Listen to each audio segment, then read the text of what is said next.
আমি এখান থেকেই পড়াচ্ছি, ঠিক আছে? তোদের বই সবাই এনসিইআরটি তোরা ফলো করিস বাড়িতে, সেই হিসাবে আমি ওখান থেকেই পড়াচ্ছি।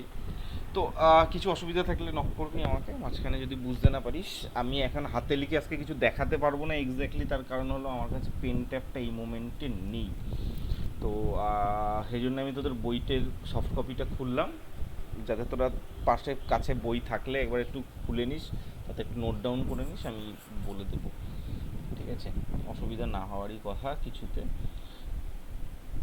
তো দেখ, আমি কিছু কিছু জিনিস বলছি, সেগুলো পারলে একটু মাথায় রাখ। বোর মডেল যদি পড়ে থাকিস, আমি আর ডেসক্রিপশানে যাচ্ছি না বোর মডেল কী জিনিস। তো বোর মডেলের লিমিটেশনগুলো কী ছিল সেগুলো নিশ্চয়ই মনে আছে, যে বোর মডেলের প্রবলেম কী ছিল। বোর মডেলের ফার্স্ট প্রবলেম ছিল যে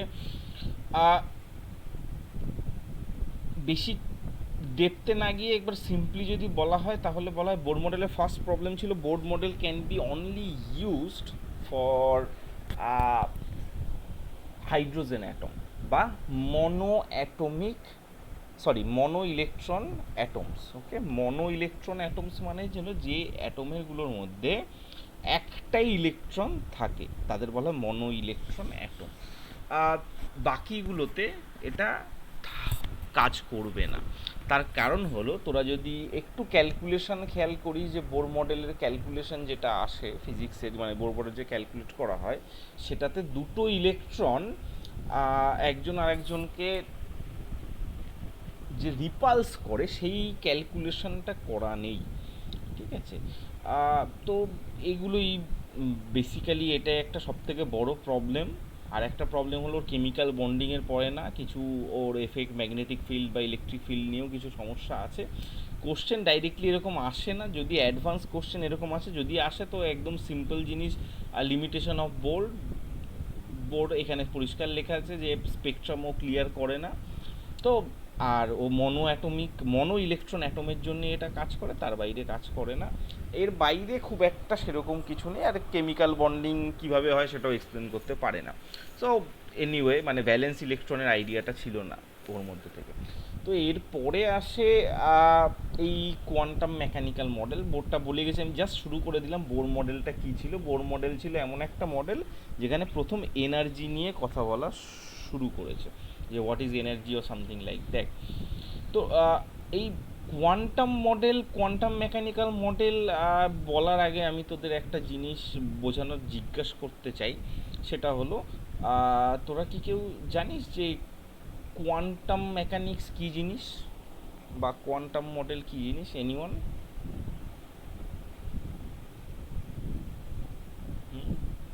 দেবাংশু, জানিস কোয়ান্টাম মেকানিক্স কাকে বলে? হ্যাঁ স্যার, কোয়ান্টাম জিনিসটা জানি।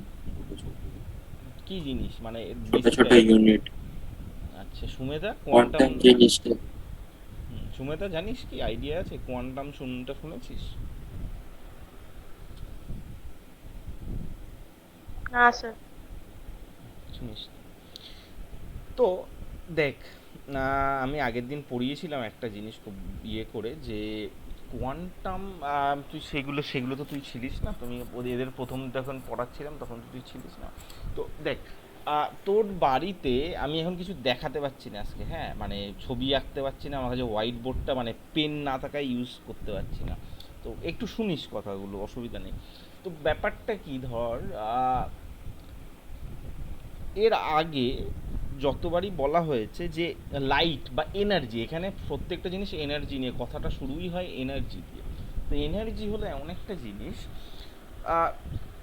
আমাদের চারপাশে বিভিন্নভাবে তৈরি হয়ে রয়েছে, মানে বিভিন্ন শেপে আছে, বিভিন্ন ভাবে রয়েছে। যেমন তোর magnetic energy, electrical energy. So they are different type of energies. They can be interchange, মানে একটা এনার্জি থেকে আরেকটা এনার্জি হয়, দে ক্যান ট্রান্সফর্ম।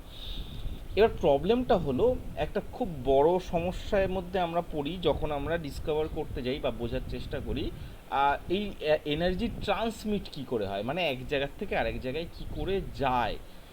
আর সবথেকে বড় প্রবলেম হয় যখন আমরা দেখতে পাই যে something is, this energy is flowing through vacuum. মানে ফাঁকা জায়গা যেখানে কিছুই নেই, তার মধ্যে থেকে এনার্জি ফ্লো হতে পারে। যেমন ধর সূর্য থেকে আমরা লাইট পাই, তাই তো, light energy it can go through vacuum. তো আমাদের এই স্পেসের মধ্যে থেকে যে লাইট এনার্জিগুলো যায় সেগুলো কিভাবে যায়, কিভাবে সেগুলো ট্রাভেল করে, তো সেটা নিয়ে রিসার্চ করতে গিয়ে যখন আসে যে লাইট এনার্জি বা লাইট নিয়ে আমরা কথা বলা শুরু করি। লাইটকে আমরা বলা হয় ইলেকট্রোম্যাগনেটিক ওয়েভ। কেন বলা হয়? কারণ ওর মধ্যে ইলেকট্রিসিটি আর ইলেকট্রিক এনার্জি আর ম্যাগনেটিক এনার্জি দুটো একসঙ্গে মিশে থাকে। তো this is electromagnetic radiation. Wave বলার থেকে বেটার রেডিয়েশন। ওয়েভ হলো আমরা যখন ছবি আঁকি তখন একটা ওয়েভ ফাংশন তৈরি হয়, সেই জন্য। তো এবার যদি তোরা সেটা দেখিস তখন সেই ফাংশানে বলা থাকে যে জিনিসটা এরকম মানে ঘুরতে ঘুরতে আসবে, মানে লাইট এরকম ওয়েভের মতো আসবে, তাই এটাকে ওয়েভ ফাংশন বলা হয়। মানে সমুদ্রের ঢেউ যেরকম আসছে সেরকম কাইন্ড অফ আসছে। তো ব্যাপারটা সেরকম না, জাস্ট বোঝানোর জন্য বললাম। আশা করি তোরা আগেরটায় পড়েছিস, যে লাইট নিয়ে পড়েছিস। তো এটা হলো ডুয়েল বিহেভিয়ার অফ ম্যাটার। বোঝে যে বলে যে এর বাইরেও একটা কোয়ান্টাম আর একটা থিওরি আছে, ঠিক আছে, যে আগে পড়িয়ে দিয়েছে। সেটা ওই যে ফটো ইলেকট্রিক এফেক্ট পড়েছিস কিনা জিজ্ঞেস করলাম, সেই জন্য। ফটো ইলেকট্রিক এফেক্টেই তো রয়েছে যে কোয়ান্টাম থিওরি কী জিনিস। কোয়ান্টাম থিওরিতে কী হয়, যে ইলেকট্রনরা বলে যে এই লাইট অ্যাকচুয়ালি ওই ওয়েভের মতো আসে না। এটা কিভাবে আসে? ছোট ছোট প্যাকেটে করে আসে। এই প্যাকেট কথাটার অনেক রকম মানে হয়। এরকম ভাবিস না যে প্লাস্টিকের প্যাকেট আমাদের বাড়িতে যেরকম আসে সেরকম না। ধরে রাখ একটা টুকরো টুকরো করে আসে, এনার্জির একটা ইউনিট হিসাবে আছে। আমাদের সেল, আমাদের বডি যেমন এক একটা সেল দিয়ে তৈরি আছে, that they are the unit.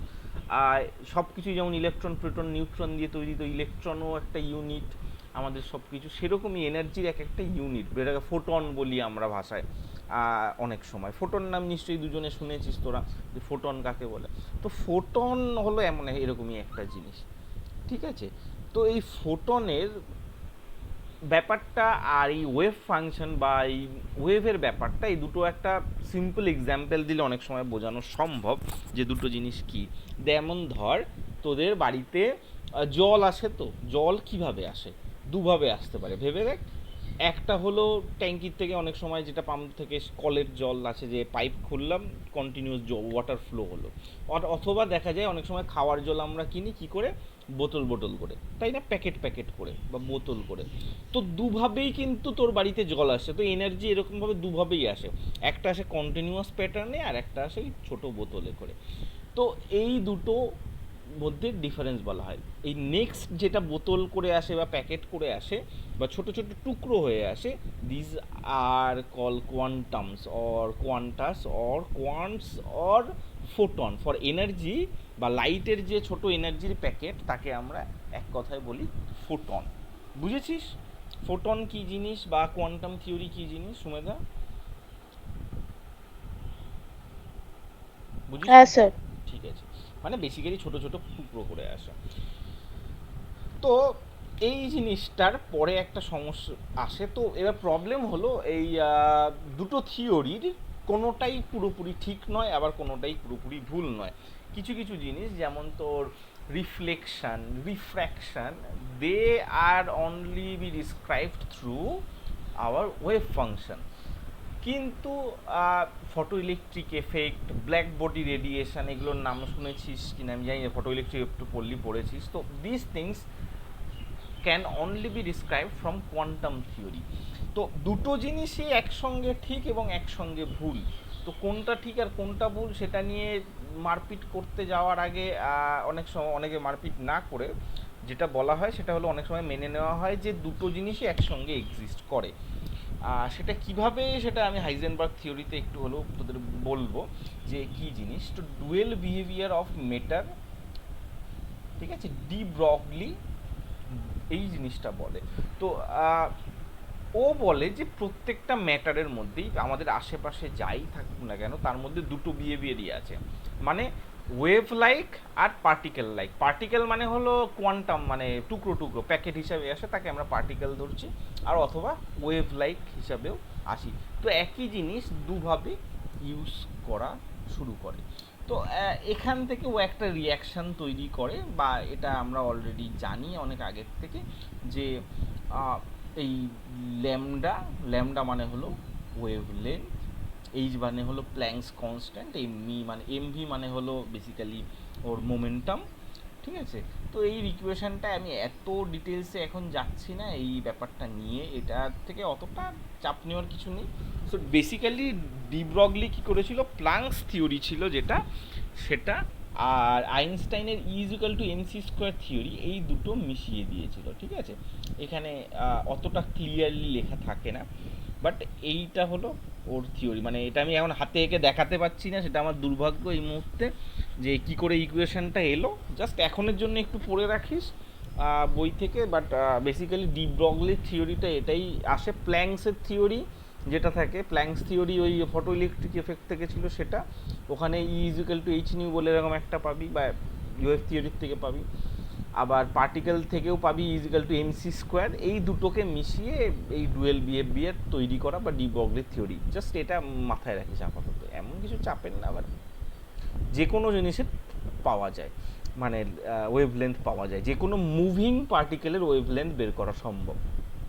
তো দেখ এই কোশ্চেনটা দেখ, what will be the wavelength of a ball of mass of 0.1 KG moving with the velocity of 10 metre per second. তো according to the de Broglie equation, de Broglie ইকুয়েশনে যেটা দিয়েছে H lambda বের করতে বলেছে, মানে হলো ওয়েভলেন্থ।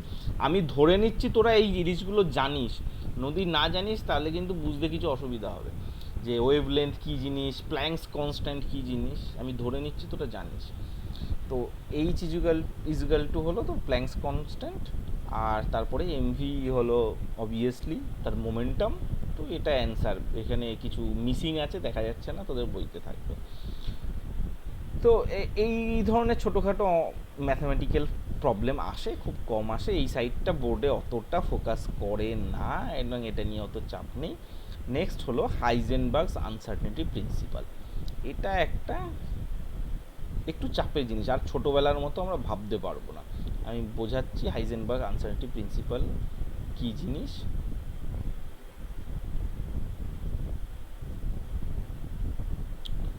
ঠিক আছে, বোঝাচ্ছি তোদের।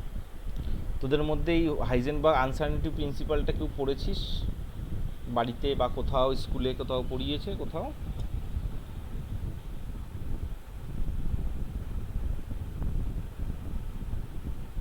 হ্যালো, কাউকে পড়াইনি? না স্যার, আমাদের পড়ায়নি। দিবাংশু, পড়েছিলিস? আগের বার আমি পড়িয়েছিলাম কিনা আমার মনে নেই। ওকে, দেবাংশু বলছে না, ঠিক আছে। তাহলে দেবাংশু, দেখ এটা আর ছোটোবেলার মতো আবার ভাবা যাবে না, আমাদের একটু এবার ক্লাস 11-এর লেভেলে চিন্তাভাবনা করা শুরু করতে হবে, মানে সেটার কোনো আলাদা কোনো জায়গা নেই। এই আনসার্টেনিটি প্রিন্সিপালের আগে তোরা আমাকে বল যে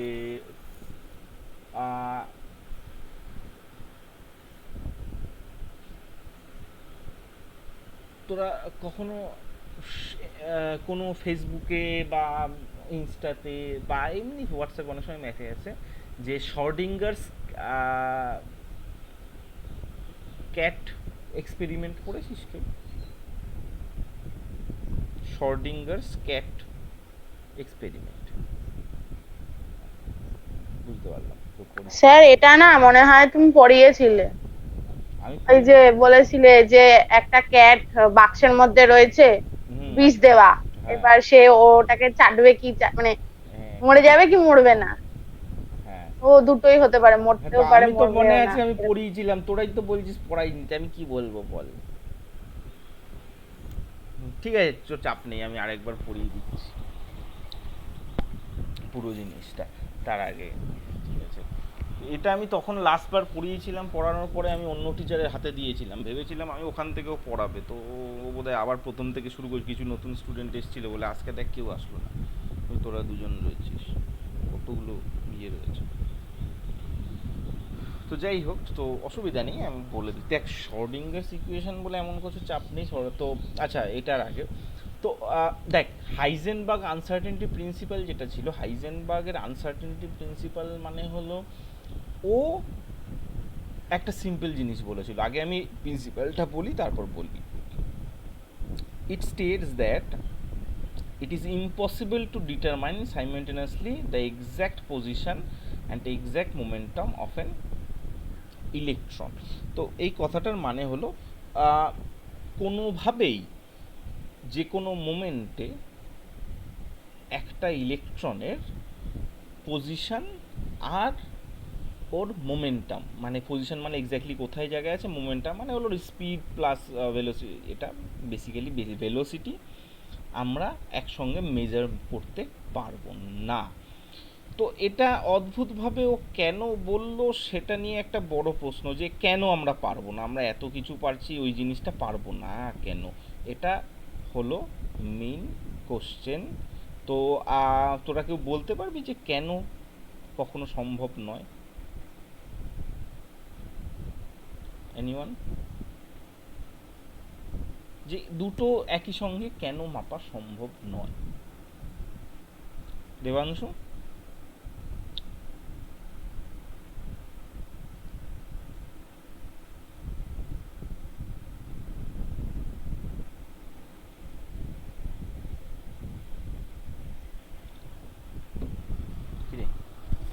তোর অ্যান্সার নেই? শুনতে পাচ্ছিস না? দেখ, এই জিনিসটা করা চাপের, তার কারণ হলো যে কোনো ফান্ডামেন্টাল পার্টিকেল কথাটার মানে হলো খুব ছোট পার্টিকেল, বা যেটা বলতে পারিস খুব ছোট যে কোনো পার্টিকেল আমরা মেজার করতে পারি না, ঠিক আছে? তার একমাত্র কারণ হলো অবভিয়াসলি তারা প্রচণ্ড ছোট। আর ছোট যদি এত ছোট হয়, যেমন ধর electron proton, they are always moving, সামান্য কিছু যদি এনার্জি চেঞ্জ হয় তাহলে তারা তার আগের অবস্থায় থাকে না। এবার একটা ইলেকট্রনকে যদি আমার স্পিড মাপতে হয়, তাহলে প্রথম জিনিসটা হলো তাকে সামহাও আমাদের দেখতে হবে, তাদের আমাকে সরাতে হবে, বা সামহাও তাকে মেজার করতে হবে, নাড়তে হবে, ঠিক আছে? এবার সেটা আমরা কি করে করব? কোনো জিনিসকে মেজার করা বা মাপতে গেলে প্রথম কি জিনিস লাগে জানিস কি? প্রথম জিনিসটাকে হাতে পেতে হয় বা চোখে দেখতে হয়, না হলে সেটা করা যায় না। কিন্তু এই জিনিসটায় সেটা প্রায় ইম্পসিবল বলতে, যখনই তুই বাইরে থেকে একটা লাইট ফেলবি, মানে যদি তুই না দেখতে পারিস বা না রেসপন্স করতে পারিস, কোনো কিছু মাপতে গেলেও তাকে তোর পাশাপাশি কিছুর একটা রাখতে হয়। যখনই কোনো বাইরের এলিমেন্ট তুই একটা ইলেকট্রনের কাছে রাখবি, সাথে সাথে কী হবে, ইলেকট্রনের উপর বাইরে থেকে এসে এনার্জি পড়বে, আর এনার্জি পড়া মানেই হলো ইলেকট্রনের স্পিড সাথে সাথে বেড়ে যাবে। তার মানে তুই যে মোমেন্টে তুই ওটা জানতে চেয়েছিলিস, সাথে সাথে সেই মোমেন্টটা থেকে ও পাল্টে যাবে। তুই যদি লাইট ফেলে দেখতে যাস, সঙ্গে সঙ্গে দেখবি জিনিসটা আবার সরে গেছে। তো this is why he said that একসাথে মাপা সম্ভব নয়। হ্যাঁ, একটা ইলেকট্রনকে আলাদা করে আমি তার প্রবাবিলিটি, তার পজিশনের প্রবাবিলিটি বলতে পারবো, ঠিক আছে, আর অথবা তার স্পিডটা কোনো একটা মোমেন্টে বলতে পারবো, কিন্তু দুটো ভ্যারিয়েবল কখনোই মাপা সম্ভব নয়। তার কারণ হলো যখনই সেটা মাপতে যাব, আমরা বাইরে থেকে একটা আলাদা সোর্স অফ এনার্জি দিতে হবে সেটা মেজার করার জন্য, এটা রেফারেন্স দেওয়ার জন্য। তো সেটা যখনই আমরা করতে যাব, তখনই আমরা কি দেখব, ইলেকট্রনটা স্পিড চেঞ্জ করে ফেলেছে। আর স্পিড একবার চেঞ্জ করে ফেলেছে মানে আর আমরা আগের জিনিস মাপতে পারবো না। বেসিক্যালি তুই যখনই বাজারে 1 কেজি আলু কিনতে যাচ্ছিস, আলু কেনার সময় তার মধ্যে আরও 10টা আলু বা 3টে আলু এদিক ওদিক ঘেটে যাচ্ছে মাপতে গেলে, তাহলে তুই কখনোই এক্স্যাক্টলি 1 কেজি আলু মাপতে পারবি না। এটাই হলো হাইজেনবার্গের আনসার্টেনিটি প্রিন্সিপাল। বুঝতে পেরেছিস না? আবার বলবো, কারণ একটু আলাদা এই জিনিসগুলো, সেই জন্যই আমি বলছি। স্যার আরেকবার বলে দিন। আচ্ছা, সোমেদা? স্যার তার মানে আমরা আদৌ অ্যাটমদের মাস কত, এসব তো তাহলে ফালতু না, দে আর ব্যাক ক্যালকুলেশন, ঠিক আছে? ব্যাক ক্যালকুলেশন আমরা বাইরের থেকে জেনে ভরতে পারি। দেখ, মাসটা বোঝা যায়, কিন্তু সেগুলো বাইরে থেকে, মানে আমরা ব্যাক ক্যালকুলেশন করি, অন্য জায়গা থেকে বের করি।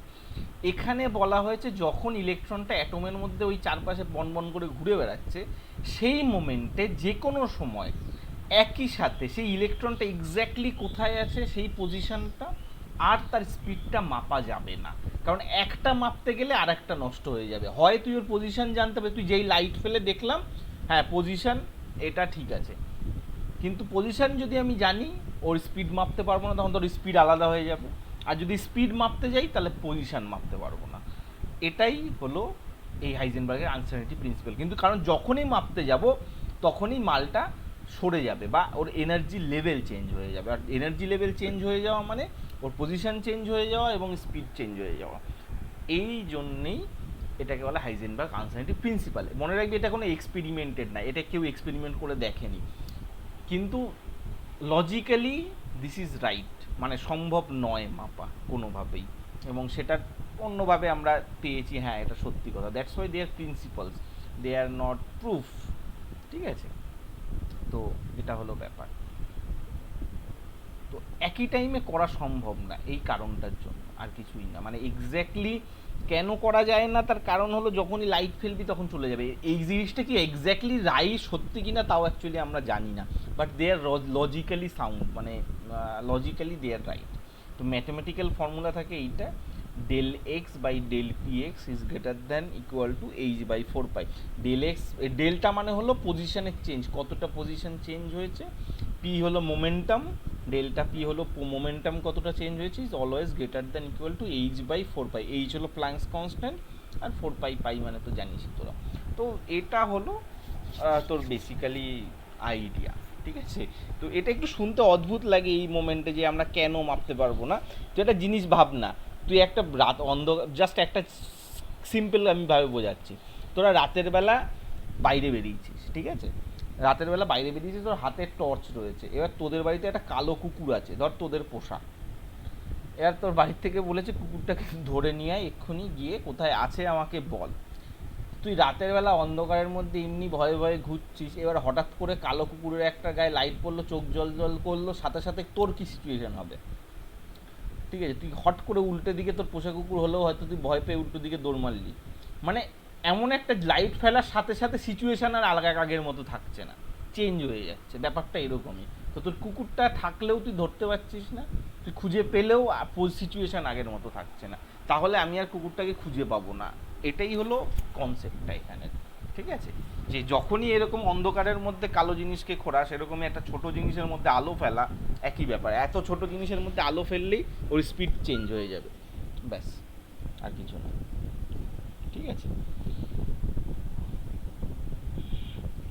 তো এই জিনিসটাই আমাদের ওই তোর বলে না ডুয়েল নেচার, অনেক সময় বলে একসঙ্গে দেখ, টিভিতে অনেক সময় আমরা বলি যে সিরিয়ালে অনেক সময় দেখায় এসব ভুলভাল জিনিস, যে একই সঙ্গে দুটো জিনিস দু জায়গায় এক্সিস্ট করতে পারে, একই জিনিস দু জায়গায় এক্সিস্ট করে।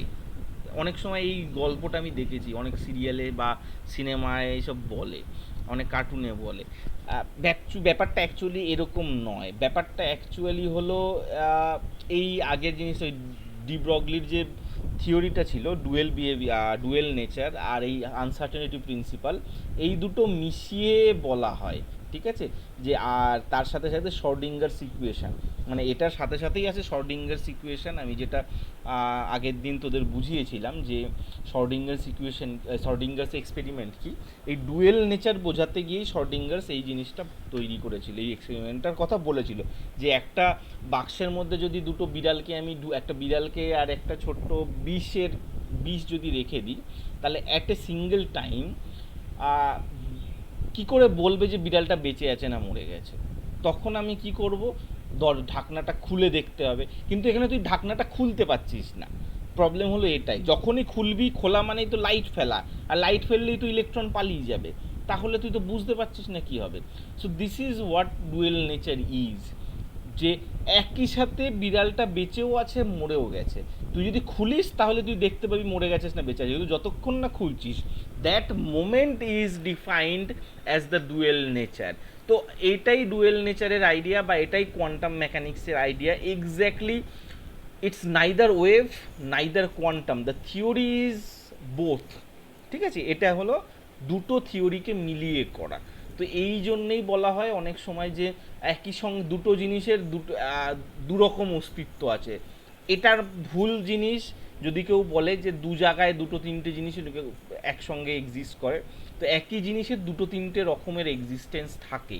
তার কারণ হলো আমরা জানি না ওখানে কি আছে, সেই জন্যে আমরা বলি হ্যাঁ logically sounded there have a dual nature. তার কারণ হলো আমরা অ্যাকচুয়ালি জানি না কি আছে, এর কোনো আলাদা রিপ্রেজেন্টেশন নেই। কারণ এত ছোট জিনিস যা আমাদের চোখে বা আমাদের অন্য কোনো কি বলবো সেন্স অর্গান দিয়ে আমরা বুঝতে পারি না, that is very hectic for us.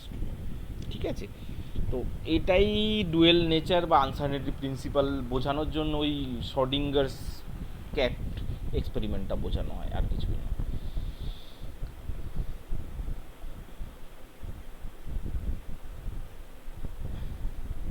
সেটা নিয়ে ছোটো ছোটো ম্যাথমেটিক্যাল ফর্মুলা করা যায়। বোর মডেলের ফেলিয়ার রিজন যদি এটা করিস তাহলে একবার একটা জিনিসই, অনেকে এই বইটা তো পড়তে চায় না, এই এনসিআরটি তোদের খুব খারাপ লাগে, শুধু দাগিয়ে দিলে যেটুখানি এইটুখানি পড়তে চাস, এই বইটার মধ্যে অনেক কিছু আছে। এই বোরস মডেলেই অনেক প্রবলেমগুলো আছে, এই যে ডুয়েল বিহেভিয়ার অফ ম্যাটার এইগুলো ফলো করা হয় না বেসিক্যালি। বোর মডেলের সবথেকে বড় ফেলিয়ার হলো বোর মডেলের মধ্যে ক্যালকুলেশনেই ভুল আছে। ওপাশে আর একটা ইলেকট্রন আছে, যে ইলেকট্রনের দুটোর মধ্যে রিপালশানগুলো ভালো করে বোঝানো যায় না, ক্যালকুলেশনেই বড় ভুল আছে। যাই হোক, লাস্ট হলো এই কোয়ান্টাম মেকানিক্যাল মডেল। লাস্ট যে মডেলটা আছে সেটাকে বলা হয় কোয়ান্টাম মেকানিক্যাল মডেল, যেটা বেসিক জিনিস। সো ক্লাসিক্যাল মেকানিক্সের সঙ্গে এর একটা সম্পর্ক অনেকটা কম আছে। ক্লাসিক্যাল মেকানিক্স হলো যেটা আমরা এতদিন ধরে পড়ে আসছি বা আশেপাশে চারপাশে দেখে নিই, কিন্তু সাবঅ্যাটমিক পার্টিকেলের ক্ষেত্রে এই ডুয়েল বিহেভিয়ার, মানে এরা এনার্জিও করে আবার এই করে, সেটাকেই কোয়ান্টাম মেকানিক্স বলা হয় একসাথে। মানে they are particle and they are energy in a both together. So সেটাকেই আমরা কোয়ান্টাম মেকানিক্স বলি। ঠিক আছে, এই কোয়ান্টাম মেকানিক্স একটা সত্যি কথা বলতে এর কিন্তু কোনো ডিসকভারার কেউ নেই, মানে এরকম নয় যে কেউ আলাদা করে করেছে। Quantum mechanics is a concept, মানে এটা আমি বা তুই বলার কেউ নয়। কোয়ান্টাম মেকানিক্স ইজ এ যেটা বলে যে it's a theoretical science. Theoretical science মানে এর সঙ্গে কেমিস্ট্রি আর ফিজিক্সের একটা বড় মিক্স হলো এই কোয়ান্টাম মেকানিক্স। তো শর্ডিঙ্গার্স আর হাইজেনবার্গ এরা দুজন এটার উপর মোস্টলি কাজ করে এই আইডিয়াটা দেয় যে হ্যাঁ এরকম একটা সিচুয়েশন থাকতে পারে। এখানে অনেক কিছু লেখা আছে যার কোনোটা এই মোমেন্টে তোদের কাজে লাগবে না, মানে আমি লিটারেলি বলে দিচ্ছি তোদের কাজে লাগবে না। কাজে লাগবে না মানে কোনো অবস্থাতেই কাজে লাগবে না। কিভাবে, এখানে শুধু একটা গল্প লেখা আছে যে কিভাবে তোর হাইড্রোজেন অ্যাটম থেকে আর শর্ডিঙ্গার ইকুয়েশন মেশানো হয়। তো এই শর্ডিঙ্গার একটা ইকুয়েশন তৈরি করে যেটা তোদের বইতে তোরা পাবি। এখানে আমি এই মুহূর্তে দেখাতে পারছি না, দাঁড়া আমি তোদের দেখাচ্ছি। আমি আগের দিন আমার বারবার মনে পড়ছে কেন জানি না, আমি তোদের পড়িয়েছিলাম এই জিনিসগুলো। ওকে, এক সেকেন্ড।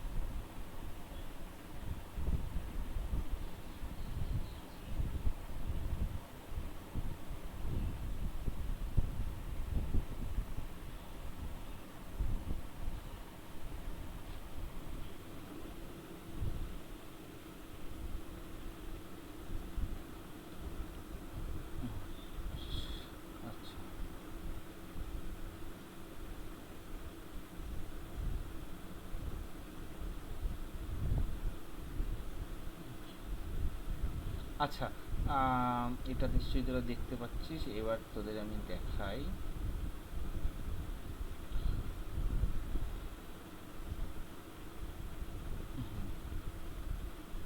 এই ইকুয়েশনটা দেখতে পাচ্ছিস, এই ইকুয়েশনটা দেখতে পাচ্ছিস সবাই মাঝখানে? This is called a quantum Schrodinger's equation, ঠিক আছে? এটা কিন্তু ইকুয়েশন মডেলটা অন্যটা, this is called Schrodinger's equation. মনে থাকবে শর্ডিঙ্গারস ইকুয়েশন হলো এটা। বইতে আমি তোদের আছে কি নেই আমার মনে নেই, বাট এই অদ্ভুত বিরাট বড় জিনিসটাকে একসঙ্গে বলা হয় শর্ডিঙ্গারস ইকুয়েশন, ঠিক আছে? এটাকে বলে শর্ডিঙ্গারস ইকুয়েশন, যেটা বললাম তোকে যে Schrodinger's equation quantum mechanical sir model. একটু জুম ইন করবে? জুম ইন দেখা যাচ্ছে না, এক সেকেন্ড দাঁড়া।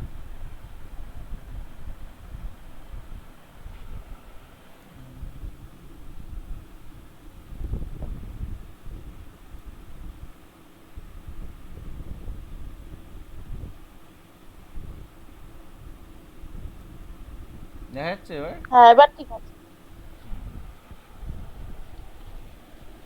তো এটাকে বলে একসাথে, এই ইকুয়েশনটাকে বলা হয় শর্ডিঙ্গারস ইকুয়েশন, যারা কোয়ান্টাম মেকানিক্যাল মডেলের উপর বেস করে একটা জিনিস বানিয়েছিল, ঠিক আছে?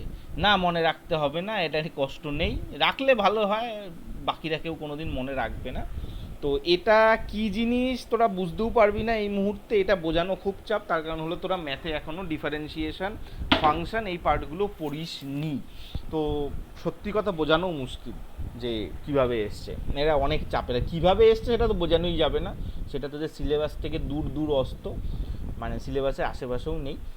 তো এইখানে যেটা বলা হয়েছে খুব সিম্পলি কয়েকটা জিনিস বোঝ। ফাংশন কথাটার মানে হলো যে কিভাবে বোঝাই, এই যে জিনিসটা দেখছিস ত্রিশূলের মতো লাগানো রয়েছে, এই যে এই যে ছোট ছোট জিনিসগুলো দেখেছিস না, এটাকে বলা হয় সাই। এটা একটা Greek letter, they are called psi, ঠিক আছে? সাই হলো একটা ফাংশন, এই ফাংশনটাকে বলা হয় প্রবাবিলিটি ফ্যাক্টর, ঠিক আছে? আর ওয়েভ ফাংশন, বাংলায় বলা হয় ওয়েভ ফাংশন। আর সাই স্কোয়ার বলে একটা জিনিস থাকে, সেটাকে বলা হয় তোর প্রবাবিলিটি ফ্যাক্টর অফ ইলেকট্রন। তো এবার আমি বলে দিই এই ইকুয়েশনটা অ্যাকচুয়ালি কী কাজে লাগে।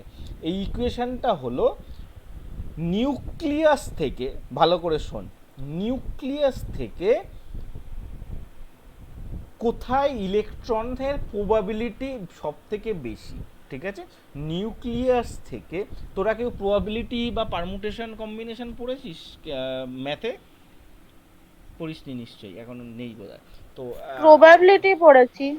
প্রবাবিলিটি পড়েছিস? প্রবাবিলিটি ক্লাস 10 এ পড়ে। আচ্ছা, তো প্রবাবিলিটি মানে বুঝিস তো? প্রবাবিলিটি মানে 100% কোনো কিছু না, there is a position, there is, assumption করে। হ্যাঁ, যে এখানে প্রবাবিলিটি, যদি কোনো প্রচুর প্রবাবিলিটি 90% হয় তাহলে আমরা ধরে নিই হ্যাঁ এখানে হওয়ার সম্ভাবনা বেশি আছে। তো সেম থিং, তো নিউক্লিয়াস থেকে কোন ডিস্টেন্সে ইলেকট্রনের থাকার সম্ভাবনা বেশি আছে, that can be determined by this equation, ঠিক আছে? এই ইকুয়েশনে যে সাই স্কোয়ার বলে একটা থাকবে, যদি তুই গ্রাফ বানাস, গ্রাফ তৈরি করিস, তাহলে বোঝা যায় যে গ্রাফে এবার আমরা কি করি, নিউক্লিয়াস থেকে বিভিন্ন ডাইরেকশানে এই ইকুয়েশনটা পুট করি, ঠিক আছে? বিভিন্ন ডিস্টেন্সে এই ইকুয়েশনটা পুট করে একটা গ্রাফ বানাই, গ্রাফ বানিয়ে যেখানে যেখানে দেখি ইলেকট্রন থাকার প্রবাবিলিটি বেশি আছে, সেই হিসাবে আমরা একটা নতুন মডেল ড্র করেছি যে কোথায় কোথায় ইলেকট্রন থাকতে পারে, ঘোরাঘুরি করতে পারে। This is called the quantum mechanical model of atom, ঠিক আছে? এটা একটু কনফিউজিং, তোদের জন্য একটু অসুবিধা হতে পারে, বাট একবার দুবার দেখে নিলে দেখবি অনেক চাপ কমে যাচ্ছে। এই মুহূর্তে একটু চাপ হচ্ছে, সেটা আমি মেনে নিচ্ছি, ঠিক আছে? এমন কিছু ব্যাপার নয়। তো এটা যদি বুঝে নিস তাহলে অতটা চাপ হয় না। এবার তুই ধর আবার আমরা এটাই যদি চলে যাই, তো এখানে এতগুলো তোরা পড়তে যাস না এই মোমেন্টে, জাস্ট আমি যেটা বলছি সেটা এই মুহূর্তে শোন, দরকার হলে নোট লাগলে আমি নোট দিয়ে দেবো, হাজার হাজার নোট আছে, সে দেওয়া যাবে। তো এইখান থেকে আমরা অরবিট তৈরি করি। এবার যদি তুই ভালো করে ভাবিস যে ইলেকট্রনগুলো যদি নিউক্লিয়াস থেকে কোন ডিস্টেন্সে সব থেকে বেশি আছে, আমরা 360 ডিগ্রি ডিস্টেন্সে এরকম একটা গ্রাফ বানিয়ে নিই, তাহলে কোথায় কোথায় ইলেকট্রন থাকতে পারে আমরা বুঝে গেলাম। তাহলে সেটাই হলে ওর অরবিট। তো আমরা আস্তে আস্তে বিভিন্ন রকম অরবিট বানানো শুরু করলাম। আর এই জিনিসটা আলটিমেটলি এনার্জি ক্যালকুলেশন করা হয়, ঠিক আছে? আলটিমেটলি এনার্জি ক্যালকুলেশন করে বানানো হয়, আর কিছু না। তোদের পক্ষে একটু কনফিউজিং হবে, যেটা আমি জানি, সেই জন্য আমি এতটা ডেপথে তোদের বলছি না, মুখতে পড়। এই যে তোর দেখ, এই যে সাই লেখা রয়েছে, তোদের বইতেও এগুলো সবই পাবি, কিন্তু বুঝতে একটু অসুবিধা হবে, আর কিছু না। তাই জন্য আমি তোকে সিম্পলি বলে দিলাম, এই যে সাই স্কোয়ার, এই জিনিসটা যারা নিটের জন্য পড়বি তাদের বলে রাখছি, সাই স্কোয়ার মানে হলো এটা প্রবাবিলিটি ডেনসিটি বা প্রবাবিলিটি ফ্যাক্টর। কোনো জায়গায় electron from the value of psi square at different points within an atom, it is possible to predict the region around the nucleus where electron will be most probably found। ঠিক আছে, এইটা হলো সাই square, mod সাই square বা সাই square. ঠিক আছে, এইটা একটু মাথার মধ্যে ঢুকিয়ে দিস, মানে মনে রাখিস। ওই ইকুয়েশনটা মুখস্থ করে রাখতে হবে না, বাট এইটা মনে রাখিস যে সাই কী জিনিস। সাই মানে হলো ওয়েভ ফাংশন, আর সাই স্কোয়ার মানে হলো দ্য প্রবাবিলিটি অফ ইলেকট্রন। এই জিনিসটুকু একটু কষ্ট করে তোরা মনে রেখে দিস, বাকি আর অতটা চাপ নেই।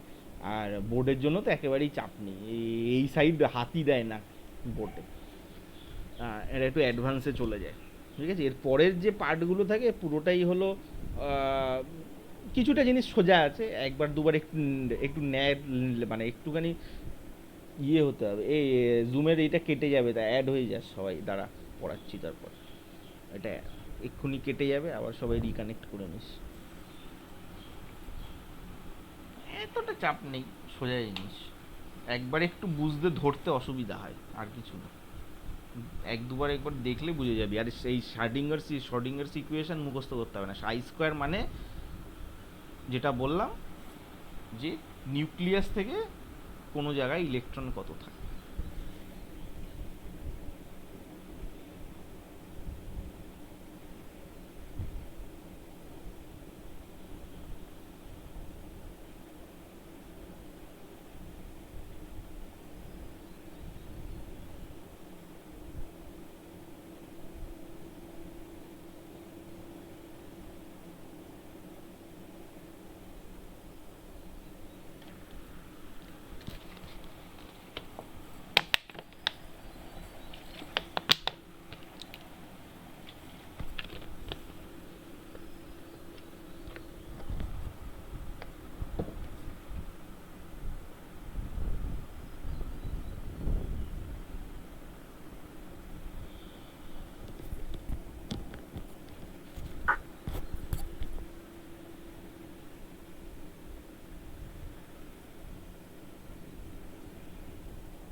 এটা আবার দেরি করছে আসতে।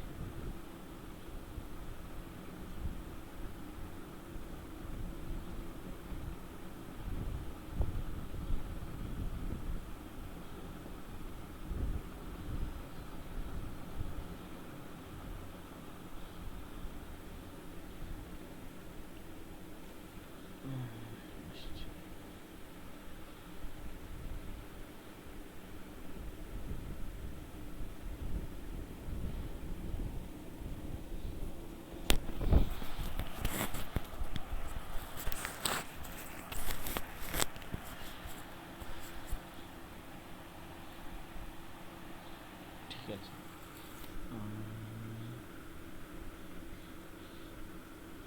তো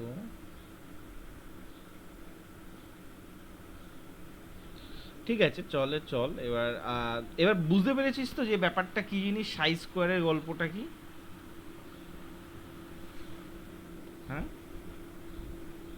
তার মানে ওটা ব্যাস এইটুকুনি মনে রাখতে হবে যে সাইটা কিসের কি হ্যাঁ, কাজের জন্য এখনো ব্যবহার করা হয় ইকুয়েশন। এক্স্যাক্টলি এর বেশি। তোরা গ্রাফ বানিয়েছিস তো আর কিছু তো আগের বছর গ্রাফ করেছিলিস তো? হ্যাঁ, হ্যাঁ স্যার, হ্যাঁ স্যার। তো এই গ্রাফে একটা ইকুয়েশন থেকে তোদের সেই এক্স এর ভ্যালু পুট করতে হয় না একটা জায়গায়, তো হ্যাঁ, দুটো ভ্যালু, একটা এক্স এর দিকে একটা ওয়াই এর দিকে, এটাই হলো সেম জিনিস। তো একটা ভ্যালু হলো তোর নিউক্লিয়াস থেকে ডিস্টেন্স ইলেকট্রনের, আর একটা ভ্যালু হলো কোথায় প্রবাবিলিটি বেশি থাকে, সেটা হলো সাই স্কোয়ার আর এক্স। এখানে এই দুটো জায়গা থেকে আমাদের মাপতে হবে। এবার যদি আমরা ওই তোর হ্যাঁ এখানে যাই, তাহলে আর একটা জিনিস আমরা আসবে, সেটা আমি তোদের দেখাচ্ছি। এখানে আমার কাছে কি জিনিস, আচ্ছা ঠিক আছে, আমি এখানটায় নেই। এই এই ছবিটা, আর কিছু না, ঠিক আছে। এই ছবিটা দেখতে পাচ্ছিস দুজনে? একটু বড় করে নে। এখানে দেখ প্রবাবিলিটি কোথায় বেশি আছে। সাই, এই দেখ উপরে সাই দেয়া রয়েছে, এখানে ডিস্টেন্স রয়েছে। এবার এখানে বেশি ছিল, তারপরে কমে গেছে, অনেক কমে গেছে, তারপরে আবার এখানে বেড়েছে, এখানে 0, এখানে বেড়ে গেছে। তো এই গ্রাফগুলো বানানো, ঠিক আছে, এই গ্রাফগুলো বানিয়ে বানিয়ে আমরা বিভিন্ন অরবিটের জিনিসপত্র বানিয়েছি। এই অরবিটগুলো কেমন দেখতে হয় সেটা আমরা বানিয়েছি। তো প্রথম যে জিনিসটা, আমি ফার্দার যাওয়ার আগে আমি তোদের কিছু জিনিস খুব ক্লিয়ারলি যেটা হলো বলে দেওয়া বেটার, কারণ এটা হলে তোরা কনফিউজ বেশি হয়ে যাবে যদি এই বইটা থেকে এখনই পড়তে যাস। তো তোরা কখনো হাইওয়েতে গাড়িতে গেছিস? বড় হাইওয়ে, ধর দিল্লি মুম্বাই রোড বা সেরকম বড় রোডগুলো, কেউ গেছিস? দেবাংশু গেছিস? সুমেধা হ্যাঁ গেছিস? সুমেধা, হ্যাঁ স্যার। আচ্ছা। বড় রোডগুলো যেটার মধ্যে একটা রাস্তার মধ্যে 3-4টে করে লেন থাকে দু সাইডে, দেখেছিস না? তো এই হ্যাঁ স্যার, ব্যাপারটা দেখেছি। হ্যাঁ, ব্যাপারটা হলো সেম জিনিস এখানে। তো আমরা এতদিন কি জানতাম যে একটা ইলেকট্রন বা কতগুলো ইলেকট্রন একটা অরবিটের মধ্যে ঘুরঘুর করে ঘুরে বেড়ায়, ঠিক আছে, কোনো অসুবিধা নেই। প্রবলেম হলো অ্যাকচুয়ালি সেটা নয়। এই মডেলটা থেকে যখন আমরা বিভিন্ন ডাইরেকশানে, এই মডেলটায় কি দেখিয়েছে যে ইলেকট্রনের প্রবাবিলিটি নিউক্লিয়াস থেকে, এবার নিউক্লিয়াস থেকে কোন দিকে সেটা তো বলেনি, তাহলে আমাদের চতুর্দিকে মেপে দেখতে হচ্ছে, 360 ডিগ্রি ঘুরিয়ে ঘুরিয়ে মেপে দেখতে হচ্ছে বিভিন্ন ডিস্টেন্সে। তো এই বিভিন্ন ডিস্টেন্সে যখন আমরা মাপামাপি করার চেষ্টা করছি, সেই মাপতে গিয়ে আমরা কি কি জিনিস পেলাম, যে প্রথম জিনিসটা হলো যে এরকম ব্যাপারটা না, প্রথম জিনিসটা হলো এনার্জি লেভেল। তো একটা বড় ব্যান্ড এনার্জি থাকে, ঠিক আছে, এক একটা জায়গা আছে যেখানের মধ্যে ইলেকট্রনের প্রবাবিলিটি সব থেকে বেশি থাকে, আর তার মাঝখানে মাঝখানে বড় বড় ফাঁকা থাকে। সেই ফাঁকা জায়গাগুলোকে আমরা নাম দিলাম, ওই যে বললাম না যে কোথাও কোথাও উপরে হঠাৎ করে বেড়ে গেছে আর কোথাও একদম জিরোতে এসে ঠেকেছে। দিস জিরো যেখানে এসে প্রবাবিলিটি নিয়ার জিরো বা জিরো, তাকে আমরা বলি নোড বা নোডাল পয়েন্টস, ঠিক আছে।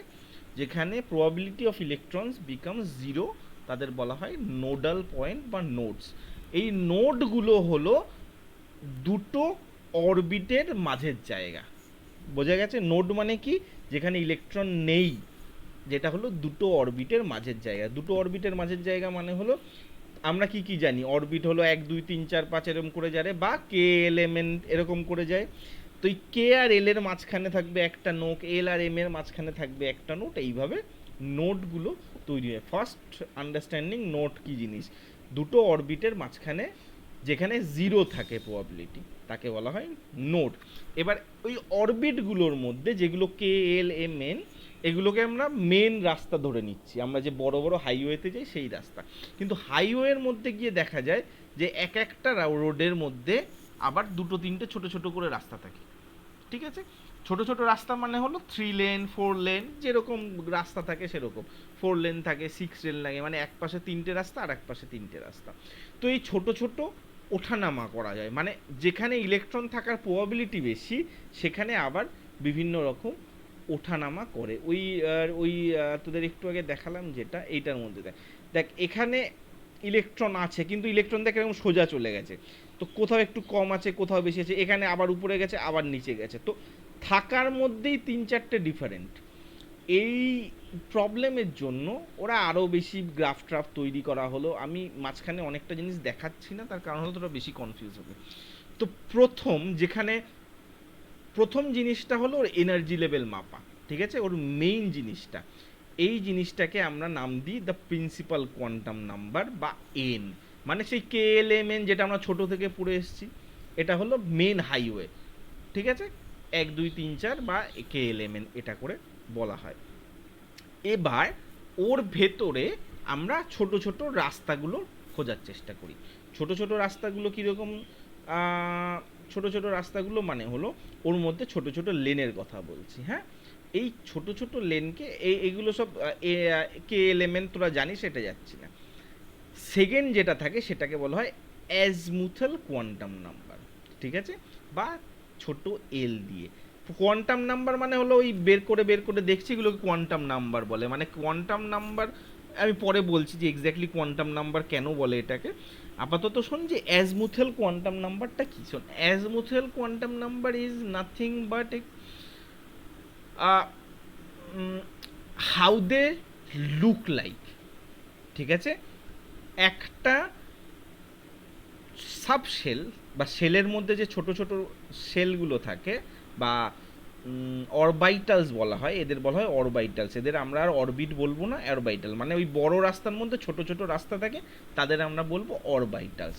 সেই অরবাইটালসগুলোকে কেমন দেখতে হবে বোঝা গেছে। এখানে দেখ, অরবাইটাল অ্যাঙ্গুলার মোমেন্টাম আর সাবসিডিয়ারি কোয়ান্টাম নাম্বার, এত কথা না বলে ভাই পরিষ্কার কথা, সাবশেল বা সাবঅরবিটাল বা অরবাইটালস মনে থাকবে। আমরা কি বলছি যে বড় রাস্তা, যে বড় আমরা এতদিন ধরে জানতাম যে একটা সেলের মধ্যে বা অরবিটের মধ্যে ঘুরছে, তার মধ্যে আর ছোট ছোট ভাগ থাকে।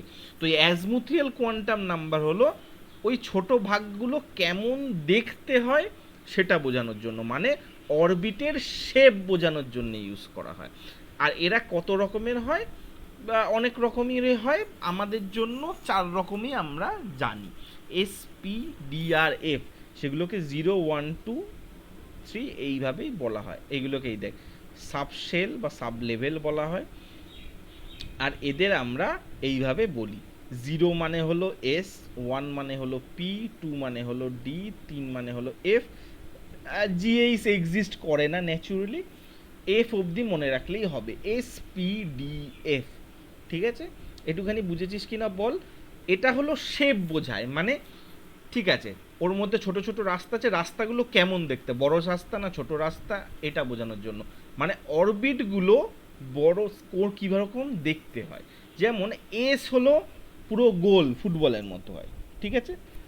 পি হলো ডাম্বেলের মতো, মানে দুদিকে দুটো ফোলা ফোলা। ডি হলো চারদিকে চারটে ফোলা ফোলা, ডবল ডাম্পেল। এফ হলো পুরো ফুলের মতো দেখতে, আমি দেখাচ্ছি ছবি, ঠিক আছে।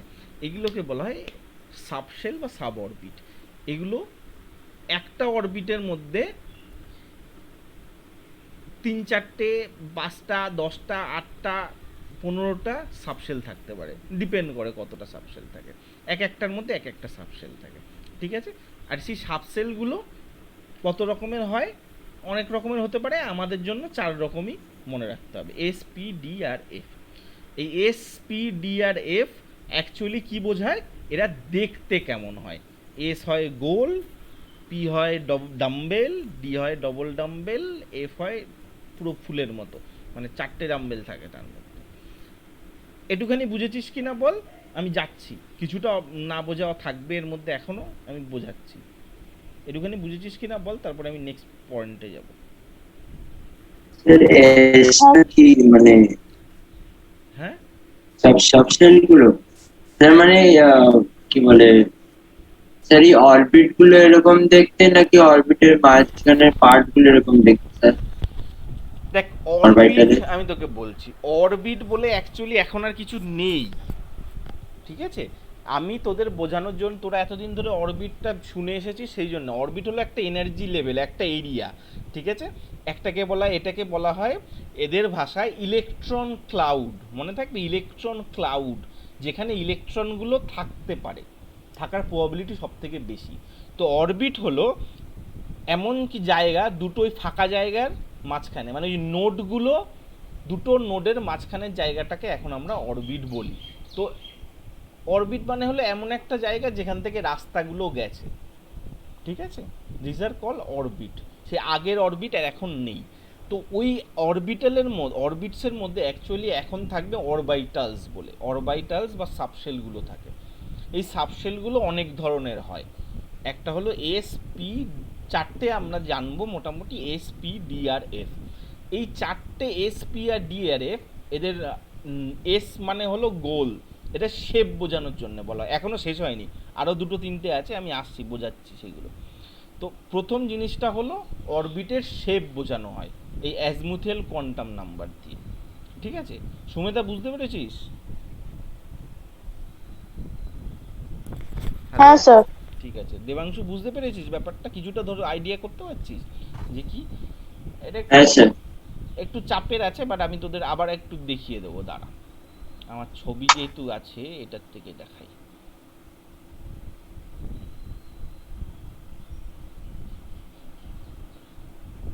দেখ,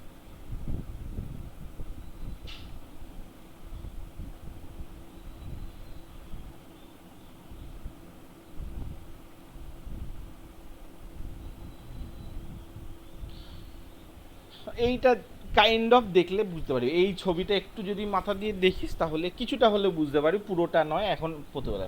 তো শেল হলো এন, যেটা হলো বড় জায়গা, মানে যেখানের মধ্যে ইলেকট্রনগুলো ঘোরে। তো সেইগুলোর মধ্যে চারটে ছোট ছোট বক্স থাকে, চারটে ধরনের ছোট ছোট বক্স থাকে। এই এস হলো এক একটা শেপ, একটা হলো এস, একটা হলো পি, একটা হলো ডি, একটা হলো এফ। তো চার রকমের চারটে চারটে ডিফারেন্ট টাইপের শেল হয়। আর এই এসপিডিএফ হলো হাউ দে লুক লাইক, মানে এদের দেখতে কেমন হয় সেটা বোঝানোর জন্য, আর কোনো কিছু না। এটা ওদের শেপ ডিফাইন করে। ঠিক আছে, আর তুই যদি একটু আমি দেখাচ্ছি আবার সেম জিনিস, আমি আমি আমি আবার এটাই চলে যাচ্ছি। তো এটাই যদি আমি আবার যাই তাহলে আমরা বুঝতে পারবো যে এখানে লেখা রয়েছে এসপিডিএফ। ঠিক আছে, এবার শেপ হলেই হবে না, শেপের পর দেখতে হবে এরা কোন দিকে রয়েছে, কতগুলো করে রয়েছে। তার মানে একটা এস যে একটা থাকবে তার কোনো মানে, এস অনেকগুলো থাকতে পারে, পি অনেকগুলো থাকতে পারে, অনেক রকম থাকতে পারে, ডিপেন্ডিং অন দেয়ার ডাইরেকশান। ঠিক আছে, ডাইরেকশান বুঝে এরা অনেক রকমের হতে পারে। কিন্তু এস যেহেতু পুরো গোল, তো ফুটবলের আর তো কোনো ডাইরেকশান হয় না, ফুটবল সবই একরকম, মানে গোল জায়গাটা। তো গোলের তো আর কোনো ডাইরেকশান হতে পারে না, গোল সবই একরকম, এর কোনো ভেক্টর নেই। তো এস হলো একরকম, পি হলো তিন রকমের হয়। ঠিক আছে, তিন দিক মুখ করা। এই জিনিসটাকে বলা হয় ম্যাগনেটিক অরবিটাল কোয়ান্টাম নাম্বার বা ম্যাগনেটিক কোয়ান্টাম নাম্বার। ঠিক আছে, তো ম্যাগনেটিক কোয়ান্টাম নাম্বার বলে যে ডাইরেকশানের উপর ডিপেন্ড করে, মানে এরা কোন দিক টেরা হয়ে বা বেঁকে রয়েছে বা সোজা হয়ে রয়েছে তার উপর ডিপেন্ড করে এই সাব অরবিটারগুলো কতগুলো বা কত নম্বরগুলো আছে এক্সট্রা। যেমন এস হলো, এই বাক্সটা দেখলেই বুঝতে পারবি, এস হলো সবসময় একটা। ঠিক আছে, এস এর কোনো ডাইরেকশন নেই। পি হয় তিন রকমের, তিন রকমের পি হয়, তিনটে পি না, তিন রকমের পি হয়। ডি হয় পাঁচ রকমের, এফ হয় সাত রকমের, জি আর এইচ নয় এগারো। জি এইচ এক্সিস্ট করে না, সেটা ওটা নিয়ে আমরা অত চাপ নেব না। এবার যদি আমি আবার একবার দেখি এই জিনিসটার মধ্যে, তাহলে তোরা আবার দেখতে পাবি এস দেখ এক রকমের আছে এখানে, এম পি হলো তিন রকমের, ডি হলো পাঁচ রকমের, এফ হলো সাত রকমের। তো প্রথমে হলো বড় শেল অরবিট, ঠিক আছে, যেখানে ইলেকট্রনের প্রবাবিলিটি সব থেকে বেশি। যদি প্রবাবিলিটি ঠিক বেশি, ঠিক আছে, কোন কোন কীভাবে কোন শেপে আছে। এতদিন ভাবতাম শেল মানে গোল, গোল কেন হবে ভাই, গোল তো তার কোনো নিয়ম নেই, কীরকম দেখতে হবে। এই চার রকম হতে পারে। একটা হলো এস, এস মানে গোল, পি মানে হলো ডাম্বেলের মতো, ডি মানে হলো ডবল ডাম্বেল, এফ মানে হলো ওই চারদিকে চারটে ছোলাপুরির মতো দেখতে। ঠিক আছে, আর এর প্রত্যেকটা আবার চার পাঁচ রকম, তো একটা ফটো দেখালে বুঝতে পারবি। এইটা হলো এস এর শেপ। ঠিক আছে, এস হলো গোল, এর কোনো ডাইরেকশান নেই। পি হলো এরকম দুটো ডাম্বেল বা একটা ডাম্বেল, দুপাশে দুটো ডিমের মতো। এটা হলো ডি অরবিটাল, ডি অরবিটাল বা ডি হলো এরকম দেখতে হয়। আর লাস্টলি এফ এরকম অদ্ভুত চারদিকে চারটে হাত পা ছুটে বসে থাকে। ঠিক আছে, এবার এই প্রত্যেকটা জিনিস আবার এক এক দিকে বেঁকে থাকে, এরকম করা থাকে। যেমন ধর এই পি, পি হয় তিন রকমের, একটা এক্স অ্যাক্সিসের, একটা ওয়াই অ্যাক্সিসের, একটা জেড অ্যাক্সিসের, তিন রকমের পি হওয়া সম্ভব। সেমভাবে ডি হতে পারে চার রকমের, পাঁচ রকমের, আর এফ হতে পারে সাত রকমের। এগুলো আমরা ওই ইকুয়েশান থেকে খুঁজে খুঁজে বানিয়েছি, মানে জানি এটার এক্স্যাক্ট। ঠিক আছে, বোঝা গেল এই পর্যন্ত? না আমি বলবো আবার, তারপরে আবার যাচ্ছি, আরও একটা কোয়ান্টাম নাম্বার আছে।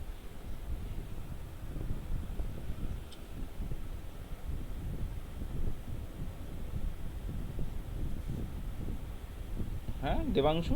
স্যার মানে বেসিক্যালি অরবিটালস এর মধ্যে স্যার এগুলোর মধ্যে ইলেকট্রন কিরম ভাবে ঘুরে সেটা নাকি আহ, অরবিটালের শেপ, এসপিডিএফ হলো অরবিটালের শেপ।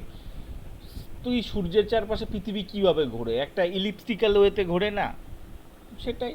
হ্যাঁ তো সেই তো ইলিপটিক্যাল, স্যার মানে হ্যাঁ তো এস মানে হলো তো গোল। স্যার এরকম এরকম শেপ এরকম শেপ বানিয়ে কি ইলেকট্রনসটা করে এরকম ইলেকট্রনরা এই রাস্তা দিয়ে ঘোরে, এটা শেপ নয়, এই রাস্তাগুলোর মধ্যে ইলেকট্রন ঘোরে।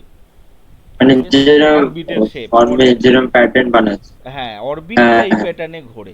ঠিক আছে, যেরকম অরবিটাল শেপ সেরকম ভাবে হ্যাঁ ইলেকট্রনটা সেভাবে ঘুরবে। ঘোরে। এবার কত রকমের হতে পারে? 4 রকমের, এস পি ডিএফ যেটা ফটোতে রয়েছে। কিন্তু এই প্রত্যেকটা অরবিট আবার ডাইরেকশন হিসাবে 3-4 রকমের হতে পারে। ঠিক আছে, এস যেমন, এস এর কোনো ডাইরেকশন হয় না। পি 3 রকমের ডাইরেকশন হয়, মানে 3 দিকে ঝুলে থাকতে পারে, তাই পি হয় 3 রকমের, ডি হয় 5 রকমের, এফ হয় 7 রকমের, ডাইরেকশনের উপর ডিপেন্ড করে। ঠিক আছে, বোঝা গেছে এইটুখানি? দিস ইজ কল, তো অ্যাজমুথিয়াল মানে হলো ওদের শেপ এসপিডিএফ, আর ম্যাগনেটিক মানে হলো কোন দিকে হেলে আছে সেইটা। ঠিক আছে, ডাইরেকশন। আর প্রাইমারি মানে হলো প্রিন্সিপাল কোয়ান্টাম নাম্বার, হলো মানে প্রিন্সিপাল একদম প্রথম যেটা এন, মানে ওই কে এল এম এন, ওইটা বেসিক জিনিস। সুমেধা বুঝতে পেরেছিস? হ্যাঁ স্যার। বাহ, খুব ভালো। তো তুই খুব তাড়াতাড়ি বুঝে যাচ্ছিস না, আগে পড়েছিস? এটা আমাদের স্কুলে পড়িয়েছে। খুব ভালো। তো স্কুলে এখন কত দূর পড়াচ্ছে? না না, স্কুলে তো অর্ধেক অর্ধেক পড়াচ্ছে। মানে আমাদের টিচার একটুখানি আলাদা আলাদা টিচার আছে, তো আলাদা আলাদা রকম করে পড়াচ্ছে। না, স্কুলে আমার কত দূর পড়িয়েছে সেটাই আমি জিজ্ঞেস।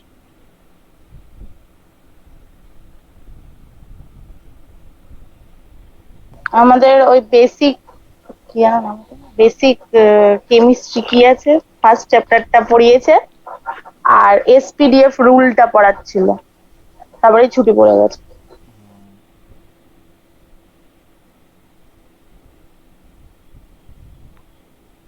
ঠিক আছে, তো মোটামুটি ক্লিয়ার করলি, বুঝতে পারলি তো ব্যাপারটা কি? আজকে অন্তত এইটুখানি আইডিয়া হলো তো যে এসপিডিএফ কেন বলা হয়, কোনটাকে কি বলা হয়।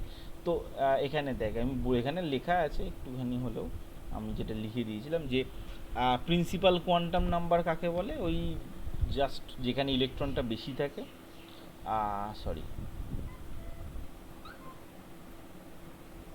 ঠিক আছে, অ্যাজমুথিয়াল কোয়ান্ট অ্যাঙ্গুলার নাম্বার, যেটা আমি তোকে বললাম যে ওদের শেপগুলো কীরকম সেটা বোঝা যায়। এখানে এল অনেকভাবে ক্যালকুলেট করা যায়, সেটা আমি শেখাচ্ছি না, তার কারণ বলছি না, শেখাচ্ছি না মানে এখন বলছি না, কারণ আমার কাছে ওই পেন ট্যাপটা নেই, আমি দেখাতে পারবো না, মানে তোদেরই বুঝতে অসুবিধা হয়ে যাবে যদি মুখে বলি।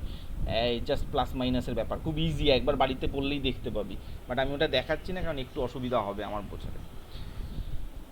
দেন আসলে ম্যাগনেটিক কোয়ান্টাম নাম্বার, যেটা আমি বললাম কোন দিকে ওরা ঢেলে রয়েছে তার উপরে, ডাইরেকশনের উপরে। আর লাস্ট, আর সবার লাস্টে হলো spin quantum number, spin quantum number. ঠিক আছে, এই স্পিন কোয়ান্টাম নাম্বারটা কি বলতো? স্পিন কোয়ান্টাম নাম্বারটা হলো এইগুলোর বাইরে। ঠিক আছে, এটার অনেকটা ডেপথ আছে এই জায়গা থেকে।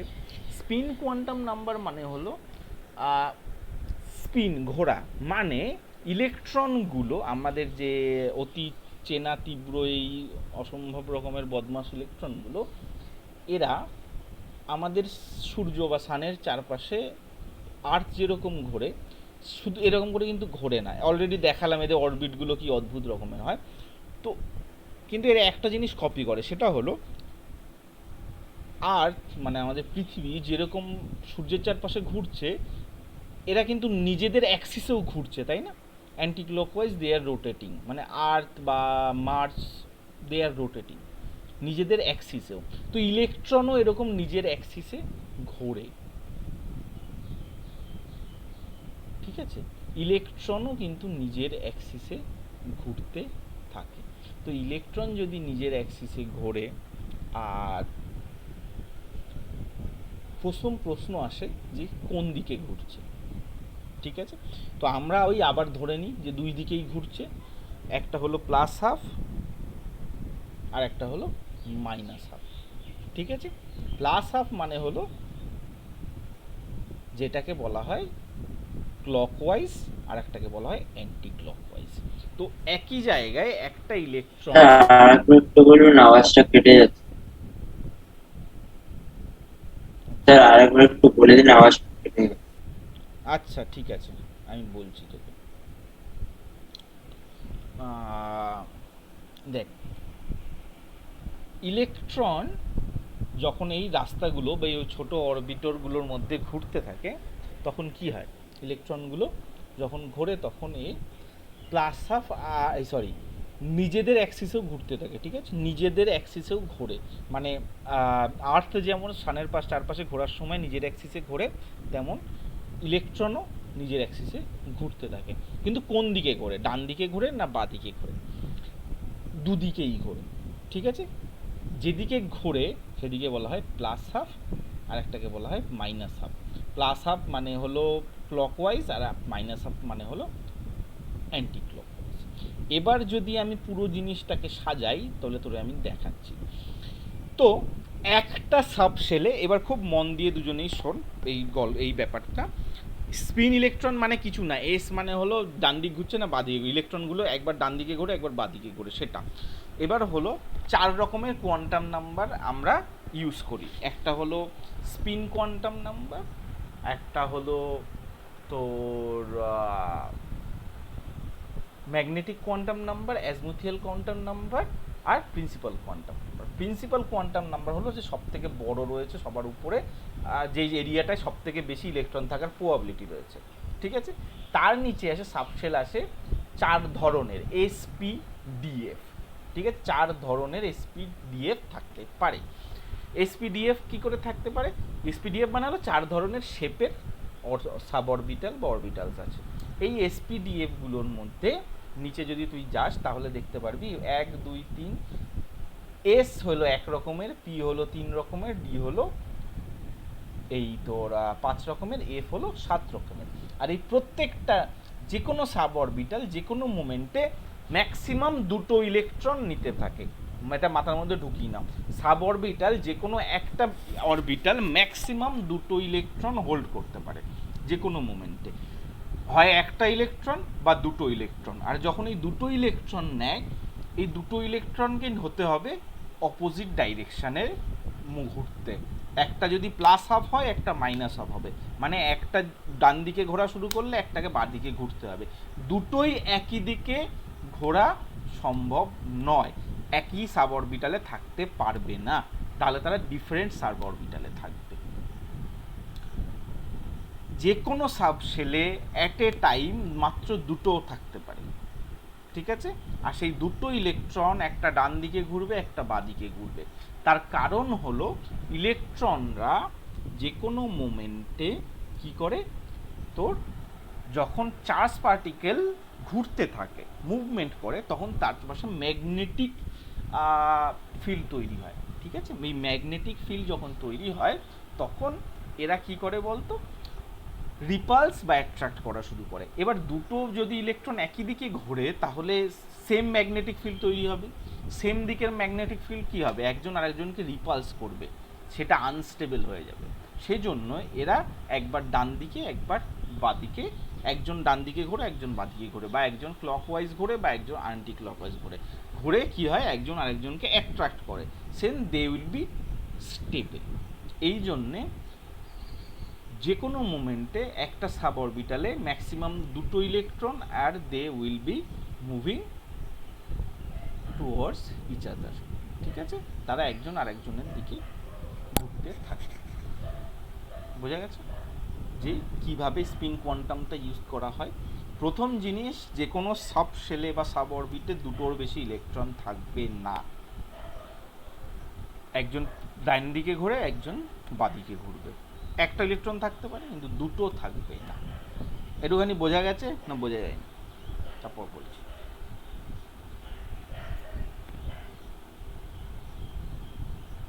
বোঝা যায়নি?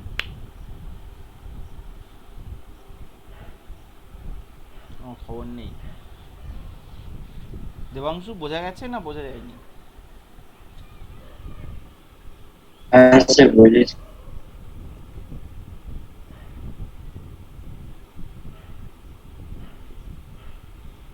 সুমেধা বুঝেছিস? হ্যাঁ স্যার। ঠিক আছে।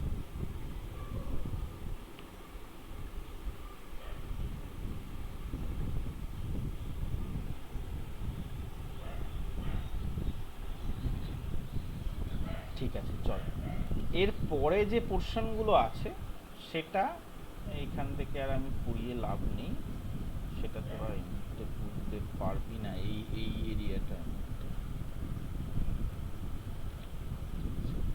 তো এটা হলো তোদের বেসিক আইডিয়া, হলো কিভাবে তৈরি হয়, কিভাবে প্লাস হাফ মাইনাস হাফ আছে, এই এই এই পোর্শনটুকু পড়লে একবার তোরা মোটামুটি একটা আইডিয়া হবে।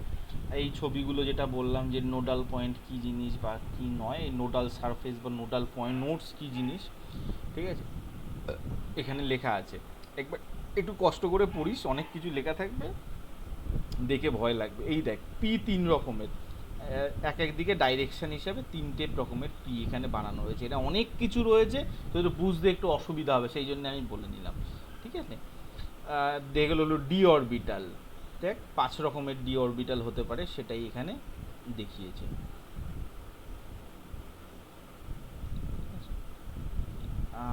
আচ্ছা, এরপরে আসে ফিলিং আপ অরবিটাল, যে এই অরবিটের মধ্যে ইলেকট্রনগুলো কোনটা আগে যাবে কোনটা পরে যাবে, কোনটায় কত রকমের থাকতে পারে তার উপরে ডিপেন্ড করে আমরা এই জিনিসগুলো বানাই। তো এখানে আর একটা জিনিস আমি তোদের অ্যাভয়েড করে গেছি আজকের জন্য, ইচ্ছে করেই অ্যাভয়েড করলাম, যে সব অরবিটে সবকটা অরবাইটাস থাকে না, ঠিক আছে। সেটা ক্যালকুলেট ওই যেটা আমি তোকে বললাম যে ওই +1 -1 দিয়ে করা যায়, একবার একটু চেক করিস, বুঝতে পারবি কি জানি না, আশা করি খুব ইজি জিনিস। যেহেতু আমি পেন ইউজ করতে পারছি না তাই আমি দেখাচ্ছি না আজকে, ওটা 5-10 মিনিটের কাজ। তো এটা যদি ইউজ করিস তাহলে দেখবি যে কার পরে ইলেকট্রন কার কোথায় ঢুকছে, মানে ইলেকট্রনগুলো স্টেজে স্টেজে ঢোকে, মানে এনার্জি হিসাবে ঢোকে, মানে আচ্ছা ঠিক আছে চল, এটা এই আব্বাও প্রিন্সিপালটা আমি আজকে পড়াবো না, কারণ এটা দিয়ে দিলে তোদের অনেক কিছু একসঙ্গে পড়ে যাবে, তোরা অ্যাকচুয়ালি বুঝতে পারছিস না, তোদের আমি আজকে সব থেকে টাফ এরিয়াটা পড়ালাম, এটাই হলো প্রবলেম। মানে এই জিনিসগুলো প্রচণ্ড চাপের, তোরা একবার আজকে একটু কষ্ট করে বাড়িতে একবার পড়, ঠিক আছে, বোঝা গেল? আজকে তোরা একটু বাড়িতে পড়, আজকেই পড়িস, হ্যাঁ, যদি না পড়িস ভুলে যাবি সব, মনে থাকবে না। সুমেধা তুই পড়েছিস বটে, বাট স্টিল আমি একবার বলবো যে একবার গো থ্রু কর, পড়ে নে আজকে। আর আধ ঘন্টাও লাগবে না এই চ্যাপ্টারটা শেষ হতে, অ্যাকচুয়ালি আধ ঘন্টা পরে তারপরে আমি কোশ্চেন অ্যান্সার করাতে বলে দেবো নেক্সট দিনের স্যারকে, কারণ এই চ্যাপ্টারটা আর এগোনো যাবে না, এই মাসেই এটাকে জলাঞ্জলি দিতে হবে যাতে আমরা পরের চ্যাপ্টারগুলোতে চলে যেতে পারি, আর দেরি করা যাবে না, অনেক দিন হয়ে যাচ্ছে। প্রথম দিকে একটু স্লো চলে বটে, কিন্তু এত স্লো হয়ে গেছে অনলাইনের জন্য আরও মোস্টলি। যাই হোক, সেটা প্রবলেম নয়, আবার একটু স্পিড পিক আপ করতে হবে আমাদের। এই পর্যন্ত তোদের কোনো কোশ্চেন আছে কি না বল, আমি আজকে তাড়াতাড়ি ছেড়ে দেবো তোদের। না স্যার নেই। দেবাংশু নেই? একটু পর আরও প্রশ্ন তৈরি হবে, এই জায়গাটা অনেক কমপ্লিকেটেড, মানে অনেকটা হায়ার আপ থেকে পড়ানো তো, তো একটু পর, তারপরে আমি ছোটোখাটো ক্যালকুলেশনগুলো পরের দিন আমি বা যে সাইডই থাকুক আমি বলে দেবো কোনি যে কীভাবে করতে হয়, বা আমি নিয়ে নেবো, চাপ নেই, ঠিক আছে। এবার থেকে রবিবারে আমিই পড়াবো মোটামুটি, আর আরেকজন স্যার আছে, আমাদের যে স্যার ছিল ও বোধহয় ওর একটা মানে ভালো রকমই অসুবিধা হয়ে গেছিলো, তো একে আজকে ও এখন ক্লাস নিতে পারবে না, তো আমি এখন ক্লাস নিচ্ছি, আর একটা স্যার বোর্ডের ক্লাস নেবে, আর আমি নেবো তোর নিটের ক্লাস বা যেই ক্লাস রবিবারে এখন থেকে টানা, ঠিক আছে। চল, ঠিক আছে, কোনো অসুবিধা হলে আমাকে নক করিস, ঠিক আছে, চল, টাটা।